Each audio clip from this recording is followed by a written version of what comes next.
आणि आता पाहणार आहोत सविस्तर बातमी आणि बरंच काही. तर सुरुवातीलाच बातमी आहे स्टार्टअप संदर्भातली, कारण स्टार्टअपला घोटाळ्याचा ब्रेक लागलेला आहे.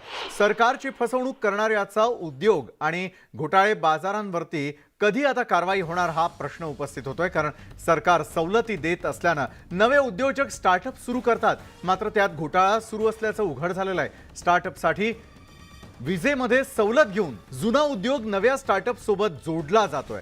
पाहुयात न्यूज 18 लोकमतनं उघड केलेल्या 500 कोटींच्या घोटाळ्याचा रिपोर्ट.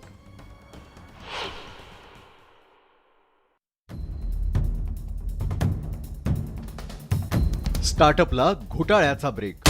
मुख्यालयाचे अधिकारी सुद्धा या वीज ग्राहकांच्या या कटात सामील होते. नव्या जोडणीचा जुन्या उद्योगांना करंट. सरकारची फसवणूक करण्याचा उद्योग. घोटाळे बाजांवर कधी होणार कारवाई? मुंबई उच्च न्यायालयाच्या नागपूर खंडपीठात एक याचिका दाखल करण्यात आली. त्यानंतर महावितरणनं घोटाळ्याच्या चौकशीचे आदेश दिले. न्यूज 18 लोकमतच्या हाती त्या चौकशी आदेशाची कागदपत्र लागली. स्टार्टअपमध्ये सवलतीत मिळालेली वीज जुन्या उद्योगासाठी वापरण्याचा उद्योग राज्यात मोठ्या प्रमाणात सुरू आहे. स्टार्टअपच्या मूळ उद्देशालाच ब्रेक लावण्याचा हा प्रकार म्हणावा लागेल.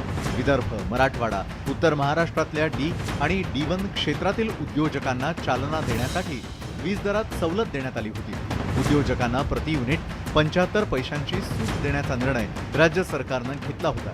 मात्र बनावट कागदपत्रांचा वापर करून जुने उद्योग नवीन स्टार्टअपशी जोडून फसवणूक करण्यात आली. या प्रक्रियेला महावितरणच्या मुख्यालयातून मान्यता देण्यात आली, ज्यावरून हे स्पष्ट होते की मुख्यालयाचे अधिकारी सुद्धा या वीज ग्राहकांच्या या कटात सामील होते. किंबहुना त्यांचीच भूमिका महत्त्वाची होती, कारण त्यांनी जर मंजुरात दिली नसती तर ग्राहकांना असं चुकीचं काही करता आलं नसतं. हा या घोटाळ्यातला एक महत्त्वाचा भाग आहे. 1 एप्रिल 2016 नंतर सुरू करण्यात आलेल्या उद्योगांना विविध सवलती दिल्या जातात. सरासरी वापर वाढल्यावर अनुदान सवलत दुप्पट होते. हाच फायदा घेण्यासाठी अनेकांनी जुन्या युनिटचे मीटर बंद करून स्टार्टअपच्या माध्यमातून मिळालेल्या मीटरमधून जुन्या युनिटला विजेचा पुरवठा केला. 1 एप्रिल 2016 रोजी योजनेची घोषणा करण्यात आली. 29 जून 2016 पासून स्टार्टअपला सुरुवात झाली. नव्या उद्योगांना प्रति युनिट 75 पैसे सूट राज्य सरकारकडून दिली जाते.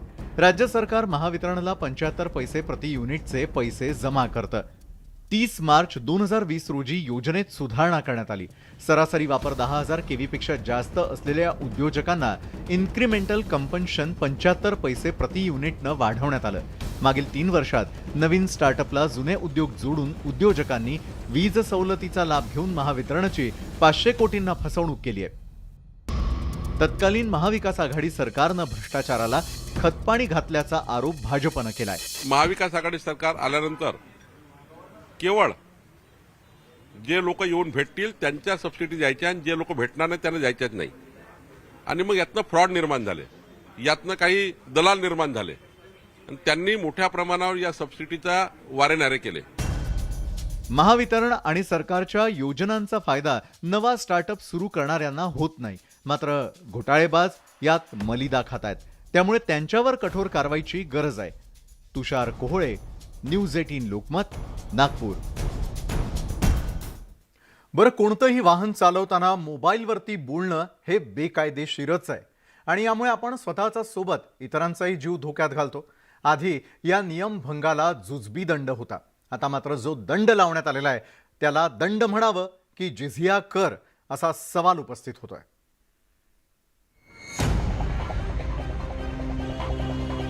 औरंगाबादमध्ये वाहतूक पोलिसांनी दुचाकी स्वारांवर अजब दंडात्मक कारवाईला सुरुवात केली आहे. दुचाकी चालवताना कुणी मोबाईलवर बोलताना दिसलं तर त्याला चक्क 10,000 रुपयांचा दंड ठोठावला जातोय. मुळात कोणतंही वाहन चालवताना मोबाईलवरती बोललं नाहीच पाहिजे, पण अपरिहार्य आणि अत्यंत गरजेच्या वेळी कुणी बोललंच तर त्यासाठी थेट 10,000 रुपयांचा एवढा मोठा दंड खरंच न्याय्य आहे का, असा सवाल उपस्थित केला जातोय. शहरात जेव्हा काम करतो, जेव्हा गाडीवर जातो, तेव्हा काही इमर्जन्सी असू शकते आपण बऱ्याचशा गोष्टी घरच्या गोष्टी आहेत त्या बोलू शकत नाहीत, काही ऑफिसच्या गोष्टी असतात, काही महत्त्वाच्या गोष्टी असतात, कोणी ॲडमिट असते, यावेळेस आपण फोनवर बोलू शकतो, काही प्रॉब्लेम नाही. इमर्जन्सी असेल तर शक्यतो फोनवर बोलायचंच नाही गाडीवर असताना. हा तर पहिला नियमच आहे. सामान्य माणसासाठी हा नियम जाचक आहे. एवढा कोण फाईन मारणार? तर त्यापेक्षा तुमचा फोन आहे 10 मिनिटं साईडला थांबा, फोनवर बोला. अर्जंट असेल तर, नसेल तर तुम्ही नंतर फोन करा त्यांना. तुम्ही बाजूला थांबा. मला अर्जंट फोन होता माझ्या कंपनीतून, मला कसा फोन होता मला फोन घेणं गरजेचंच होतं ना ते. मग मी मध्ये रस्त्यामध्ये कसं थांबू तिथे? म्हणून मी साईडला थांबून फोन घेतला. मोटार वाहन कायद्यात काही नव्या तरतुदी करण्यात आल्यात. त्यानुसार दुचाकीवर पहिल्यांदा मोबाईलवरती बोलताना दिसल्यास त्यासाठी 1,000 रुपये दंड आहे. त्यानंतर तोच व्यक्ती दुसऱ्यांदा आढळल्यास थेट 10,000 दंड ठोठावण्याची तरतूद आहे. नव्या तरतुदी सर्वत्र लागू आहेत, पण अंमलबजावणीत मात्र औरंगाबाद अग्रेसर दिसतं. कारण गेल्या 6 महिन्यात औरंगाबादमध्ये 3,208 वाहन चालकांना हा दंड ठोठावण्यात आलाय, ज्यातून औरंगाबाद पोलिसांनी 33,55,000 रुपयांची वसुली केली आहे. गाडी चालवताना मोबाईलवर बोलण्याचं कुणीच समर्थन करणार नाही, पण जो दंड आकारला जातोय त्यामुळे वाहन चालक चांगलेच हैराण झालेत. पहिली गोष्ट तर मोबाईलवर बोललंच नाही पाहिजे. आणि एखादा इमर्जन्सी आहे तरी पण गाडी त्यांनी बाजूला घेतली पाहिजे. पण हा 10,000 रुपये जो दंड आहे हा जिज्ञाकर लावताय काय की बाबा हे चुकीचं आहे, हे बरोबर नाही आहे. कारण की याबद्दल विचार केला पाहिजे सरकारने. गाडी चालवताना मोबाईलवरती बोलणं धोकादायक आहे. या चुकीसाठी वाहन चालकांना दंड ठोठवायलाच हवा, पण 10,000 रुपयांचा दंड ठोठावून पोलीस वाहन चालकांना जन्माची अद्दल घडवतायत. त्यामुळे याला दंड म्हणावं की जिझिया कराची जुलमी वसुली, असा संभ्रम सर्वसामान्यांच्या मनात उपस्थित होतोय. तुम्ही मोटारसायकल चालवताना मोबाईलवर बोलत असाल तर तुमचं लक्ष विचलित होऊ शकतं. पण याचा अर्थ असं नाही की महत्वाचा फोन घेतला नाही पाहिजे. फोन घ्या, बाजूला उभे राहा, बोला आणि पुढे जा. चुकून जर एखादा सापडला तर 10,000 रुपयाचा दंड हा दंड आहे का वसुली, ही नाराजी आता वाहनधारकांमध्ये आहे. सुधीर जाधव सह सिद्धार्थ गोदाम, न्यूज 18 लोकमत, औरंगाबाद. बातमी आहे कासाडी नदी संदर्भातली, कारण कासाडी नदीची दुरवस्था, आजारी सिद्धी करवले गावाची व्यथा न्यूज 18 लोकमतनं दाखवल्यानंतर प्रशासन आता चांगलंच हादरलंय. एमपीसीबीनं एमआयडीसीला बजावलेल्या नोटिशीला एमआयडीसीनं प्रत्युत्तर देत त्यांची चूकच सांगत आपली जबाबदारी झटकली आहे. पहा न्यूज 18 लोकमतचा हा एक्सक्लुझिव्ह रिपोर्ट.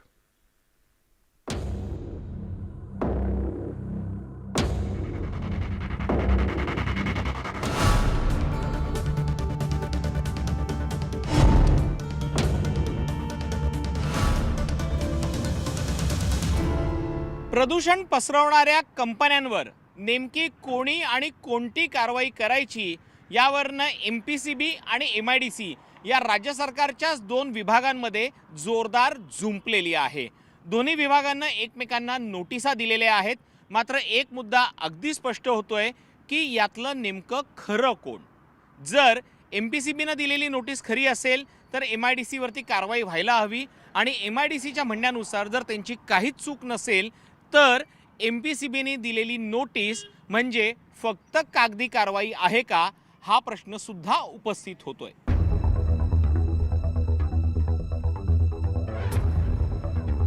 कासाडी नदीत होत असलेल्या प्रदूषणाच्या न्यूज 18 लोकमतच्या बातमीनंतर एमपीसीबीनं एमआयडीसीला बजावलेली ही नोटीस.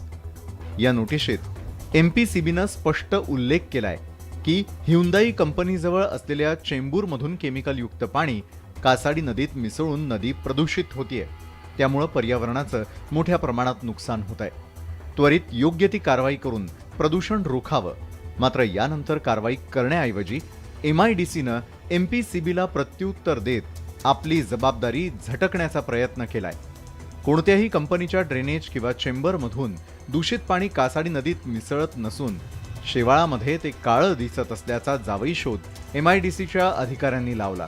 एमपीसीबी आणि एमआयडीसीच्या दोघांच्या भांडणात जीव मात्र कासाडी नदी आणि स्थानिक नागरिकांचा जातोय.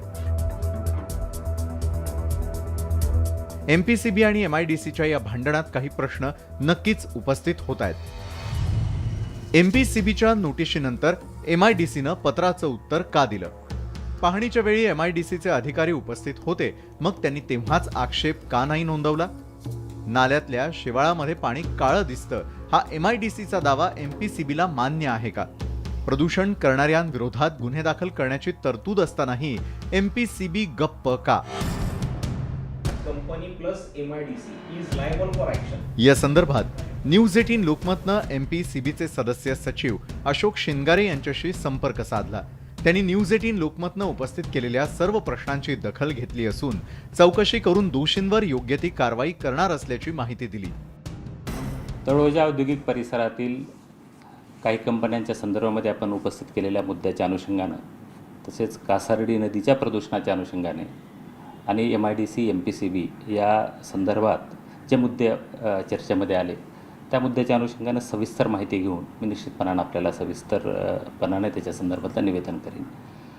एक मात्र सांगू इच्छितो की तळोजा असेल किंवा महाराष्ट्रातल्या कुठल्याही औद्योगिक किंवा गैर औद्योगिक परिसरातल्या प्रदूषणाचं नियंत्रण करणं हे आमचं कर्तव्य आहे आणि ते आम्ही निश्चितपणानं करू.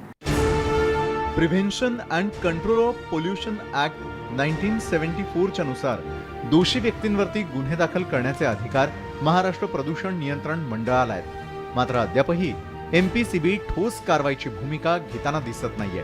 त्यामुळे प्रदूषण करणाऱ्यांना पाठीशी घालणाऱ्या आणि कासाडी नदीच्या मारेकऱ्यांच्या हातात हात घालून काम करणाऱ्या MPCB आणि MIDCच्या अधिकाऱ्यांचा बंदोबस्त आता थेट मुख्यमंत्री आणि उपमुख्यमंत्र्यांनीच करावा अशी मागणी स्थानिकांकडून होतीये.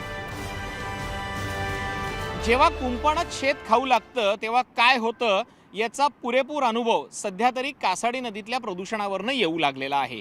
MPCB MIDCच्या ज्या अधिकाऱ्यांवरती प्रदूषण रोखण्याची जबाबदारी आहे तेच अधिकारी प्रदूषण करणाऱ्या कंपन्यांना पाठीशी घालत असल्यामुळे सध्या तरी कासाडी नदी आणि तिथल्या ग्रामस्थांची प्रदूषणाच्या गर्तेतनं सुटका होण्याची कोणतीही शक्यता दिसत नाहीये. कॅमेरा पर्सन उमेश गोविलकरसह तुषार शेटे, न्यूज 18 लोकमत. नवी मुंबई शहर म्हणजेच औद्योगिक नगरी, नवी मुंबई शहर उद्यान नगरी, नवी मुंबई शहर शैक्षणिक शहर अशा अनेक नावानं ओळखली जाते. पण याच नवी मुंबईला अंमली पदार्थांची कीड लागली आहे. सध्या नवी मुंबई सिगारेटच्या विळख्यात अडकलेली आहे. विशेष म्हणजे सिगारेट हे व्यसन नवी मुंबईतील तरुणाईला कसं पोखरतंय याचाच आढावा घेणार आहोत आमच्या या स्पेशल रिपोर्टमधून. नवी मुंबई सिगरेटच्या विळख्यात, शाळकरी मुलंही सिगरेटच्या आहारी. मुलांच्या स्कूल बॅगेत सापडतायत सिगरेट. शहरात सिगरेटची खुलेआम विक्री. नवी मुंबई एक शैक्षणिक नगरी म्हणून उदयास येत असलेलं शहर. नवी मुंबईत देशातूनच नाही तर परदेशातून सुद्धा शिक्षणासाठी अनेक मुलं येतात.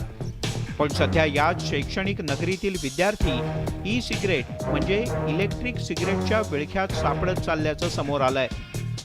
सिगरेट विक्रीवर बंदी असताना देखील शहरात खुलेआम विक्री सुरू आहे. शहरातील नामांकित शाळांमधले विद्यार्थी त्यांच्या बॅगेत सुद्धा सिगरेट सापडतात. त्यामुळे पालकांमधली चिंता वाढली आहे. आता येणाऱ्या पिढीला जर असं सिगरेटमुळे जर त्याचं आयुष्य खराब होत असेल तर याला जबाबदार कोण आपण ठरणार? आज महाराष्ट्रात बंदी असताना हे इझी मिळतं. मग ह्याच्यावरती शासनाने काहीतरी नवीन म्हणजे कायद्याप्रमाणे यांच्यावर कारवाई केली पाहिजे. नेरूळमध्ये नवी मुंबई पोलिसांनी धाड टाकून सिगरेटचा मोठा साठा जप्त केला. शाळकरी विद्यार्थी सिगरेटच्या आहारी जात असल्याच्या बातमीला पोलिसांनी सुद्धा दुजोरा दिलाय. या पार्श्वभूमीवर शाळा प्रशासनाला सतर्क राहण्याचे आदेश पोलिसांनी दिले आहेत. नवीन कायदा आहे prohibition of electronic cigarette act 2019चा, ज्याच्या प्रमाणे आम्ही कारवाई करतो. आत्ता परवा नेरूळ येथे एका पान टपरी चालकाला याच्यावर कारवाई केलेली आहे. त्याच्याकडनं काही सिगारेट्स आम्ही जप्त केलेले आहेत. सिगरेटचं सेवन मुलांसाठी धोकादायक आहे. त्यामुळे हळूहळू मुलांच्या फुफ्फुसावर परिणाम होऊन कॅन्सरसारखे गंभीर आजार होऊ शकतात असं वैद्यकीय तज्ज्ञांना वाटतं. याच्याने वेगवेगळ्या प्रकारचे दुष्परिणाम होतात. सर्व फुफ्फुसांवर त्याचे परिणाम होतात आणि त्याच्यात मी म्हणालो त्याप्रमाणे इतर जे काही घटक असतात त्याच्यामुळे असं म्हटलं तर त्याने कार्सिनोजेनिक म्हणजे त्यांनी पुढे म्हणजे कॅन्सर वगैरेची शक्यता असते. शाळकरी मुलांमध्ये वाढत जाणारं सिगरेटचं व्यसन अतिशय धोकादायक आहे.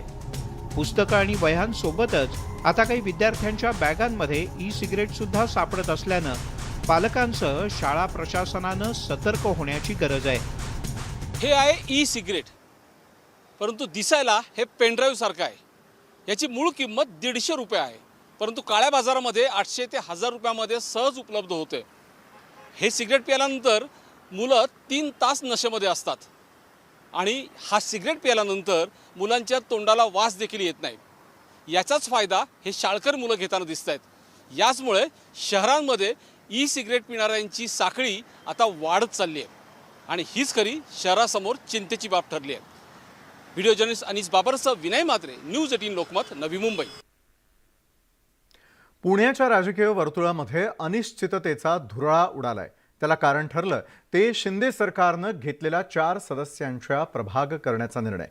बरं, तांत्रिक अडचण, नव्या प्रभाग रचनेसाठी लागणारा कालावधी, सर्वोच्च न्यायालयाचा निर्णय यामुळे निवडणुका कधी होणार आहे हे स्पष्ट होत नसल्यानं गोंधळाचं वातावरण निर्माण झालंय. पाहूयात आमचा हा स्पेशल रिपोर्ट. शिंदे फडणवीस सरकारनं बुधवारच्या झालेल्या कॅबिनेट बैठकीत महाविकास आघाडीनं ठरवलेला 3 प्रभाग पद्धतीचा निर्णय रद्द केला. आधीप्रमाणे सदस्यीय प्रभाग रचना करण्याचा निर्णय सरकारनं घेतला.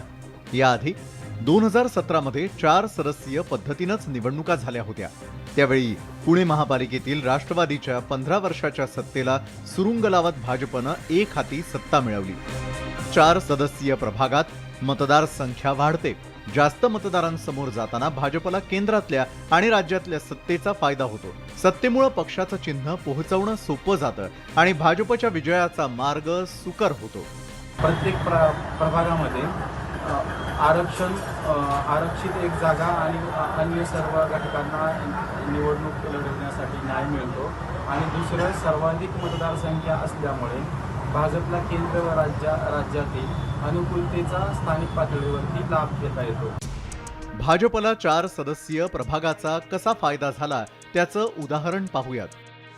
वडगाव शेरी विधानसभा मतदारसंघात भाजपचा एकच नगरसेवक होता. तिथं 4 सदस्यीय प्रभाग पद्धतीत भाजपचे तब्बल 16 नगरसेवक निवडून आले, तर राष्ट्रवादीचा आकडा 3 नगरसेवकांवर पोहोचला. त्यामुळे राष्ट्रवादीकडून 3 सदस्यीय प्रभागाची मागणी केली जाते, तर भाजप 4 सदस्यीय प्रभाग पद्धतीवर ठाम आहे. विजयी फॉर्म्युल्यामुळे भाजपकडून निर्णयाचं स्वागत केलं जात आहे. आगामी महापालिका निवडणुकांसाठी 4 सदस्य प्रभाग रचना असणार आहे. या निर्णयाचं मी स्वागत करतो. यातून समाजातल्या सर्व घटकांना न्याय मिळणार आहे. नैसर्गिक बाउंड्रीनुसार प्रभाग रचना 2017 प्रमाणेच अस्तित्वात असणार आहे. हा निर्णय अत्यंत चांगला आहे, याचं मी मनापासून स्वागत करतो.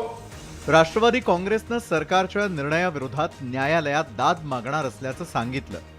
या कालच्या प्रस्तावाचा राष्ट्रवादी काँग्रेस पार्टी निषेध व्यक्त करते, धिक्कार व्यक्त करते. पुणे शहर राष्ट्रवादी काँग्रेस पार्टी या निर्णयाला सर्वोच्च न्यायालयामध्ये आव्हान देणार आहे. मागच्या 5 महिन्यापासून पुणे महानगरपालिकेसहित राज्यातल्या 14 महानगरपालिकांमध्ये प्रशासक आहे. विना लोकप्रतिनिधी या शहरांचा कारभार चालू आहे. पुणे महापालिकेत नव्यानं 34 गावांचा समावेश झाला होता.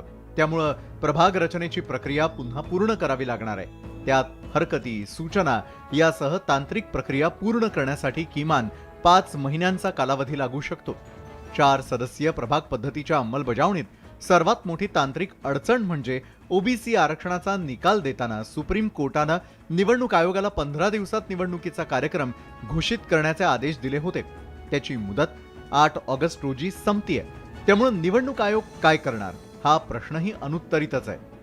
सर्वच राज्यातल्या महापालिकांमध्ये प्रशासक आहेत आणि त्यांची मुदत येत्या 25 सप्टेंबरला संपते. त्या मुदतीपूर्वीच निवडणुका जाहीर करावं लागेल. नॅशनल आपत्ती असेल तेव्हाच प्रशासक नेमता येईल. त्यामुळे ह्या सगळ्या बाबी लक्षात घेता जो शिंदे सरकारने निर्णय घेतलाय की पुन्हा 3-4च्या प्रभागाने निवडणुका घेणं हे कायदेशीरदृष्ट्या अशक्य असंच वाटतंय. 4 सदस्यीय प्रभाग करण्याच्या निर्णयानं राजकीय वर्तुळात अनिश्चितता पसरली आहे. आधी ओबीसी आरक्षण आणि आता नवी प्रभाग पद्धत. यामुळे निवडणुकीची तयारी करायची की नाही या संभ्रमात राजकीय कार्यकर्ते सापडले आहेत. वैभव सोनवणे, न्यूज 18 लोकमत, पुणे. मुंबई महापालिकेच्या निवडणुकीसाठी सर्वच पक्षांनी आता जोर लावलेला आहे आणि त्यातच राज्य सरकारनं तत्कालीन महाविकास आघाडी सरकारच्या काळातली प्रभाग रचना रद्द केली आहे आणि त्यामुळे 2दा काढण्यात आलेला आरक्षण लॉटरी ही आता पुन्हा 3ऱ्यांदा काढावी लागणार आहे.